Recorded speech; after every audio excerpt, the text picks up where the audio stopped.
Top quality और consistent performance के लिए सिर्फ सिल्वर पंप नाम याद रखना।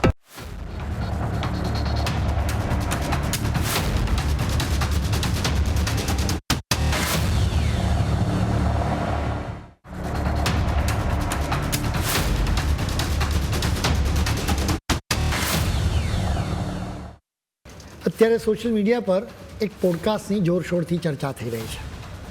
નવાઈની વાત એ છે કે આ ચર્ચા કોઈ વિવાદ કે નિવેદનને કારણે નથી, પરંતુ એક અનોખા ડિવાઇસને કારણે થઈ રહી છે. આ પોડકાસ્ટમાં લોકોની નજર અબજોપતિ બિઝનેસમેનની વાતો કરતાં તેમના માથા પર લાગેલી એક વિચિત્ર વસ્તુ પર ટકી હતી. આ તસવીર વાયરલ થતાં જ સોશિયલ મીડિયા પર જાણે મીમ્સનું પૂર આવ્યું. જો તમે સોશિયલ મીડિયા પર એક્ટિવ હશો તો સમજી જ ગયા હશો કે અમે કોની વાત કરી રહ્યા છીએ. જી હા, અમે વાત કરી રહ્યા છીએ ઇટરનલના ફાઉન્ડર અને CEO દીપેન્દર ગોયલની.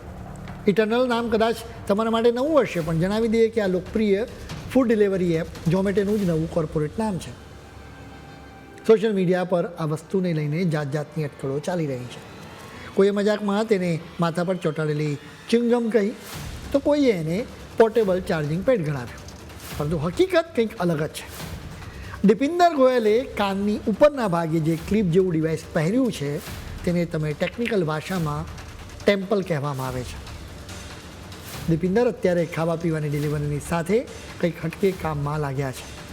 નવેમ્બર 2025માં તેમણે એક એવી વાત કરી જે સાંભળીને ભલભલા ચક્રાવે ચડી જાય. તેમણે રજૂ કરી ગ્રેવિટી એજિંગ હાઇપોથોરોસિસની થિયરી. ચાલો સમજીએ કે આ આખી લપ શું છે અને દીપિન્દરના માથા પર પેલું સોનેરી મશીન શું કામ કરી રહ્યું છે. તેમનું કહેવું છે કે પૃથ્વીનું ગુરુત્વાકર્ષણ આપણા મગજ પર સતત જોર કર્યા કરે છે. જેમ જેમ આપણી ઉંમર વધે તેમ તેમ આ ગુરુત્વાકર્ષણ બળ મગજ તરફ જતા લોહીના પ્રવાહને ધીમો પાડી દે છે. જો મગજને પૂરતું લોહી ન મળે તો માણસ જલ્દી ગરડો થવા લાગે છે. ટૂંકમાં ઉંમર વધવા પાછળ આ ગુરુત્વાકર્ષણ પણ એક મોટું કારણ હોઈ શકે. જોકે તેમણે સ્પષ્ટ કહ્યું કે હું નથી કહેતો કે ખાલી ગુરુત્વાકર્ષણને લીધે જ આપણે ગરડા થઈ રહ્યા છીએ. થોડા સમય પહેલાં દીપિન્દર ગોયલના ફોટા વાયરલ થયા હતા, જેમાં તેમના જમણા લમણા પાસે એક નાનકડું ગોલ્ડન ગેજેટ ચોંટાડેલું દેખાતું હતું.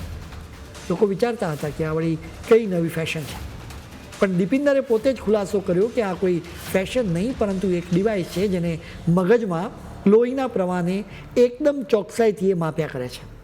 તેઓ છેલ્લા 1 વર્ષથી આ મશીનનો ઉપયોગ કરી રહ્યા છે, જેથી જાણી શકાય કે મગજ અંદરથી કેટલું જવાન છે. ડિસેમ્બર 2025માં તેમણે હિન્ટ આપી હતી કે આ ડિવાઇસ ટૂંક સમયમાં પબ્લિક માટે લોન્ચ થશે અને એનું નામ રાખવામાં આવ્યું છે ટેમ્પલ. સવાલ એ છે કે આની પાછળ કયો વિચાર છે. જેમ આપણે સ્માર્ટ વોચમાં સ્ટેપ્સ કે હાર્ટ રેટ માપીએ છીએ, તેમ આ ગેજેટ સતત એ જોશે કે તમારા મગજમાં લોહી બરાબર ફરે છે કે નહીં.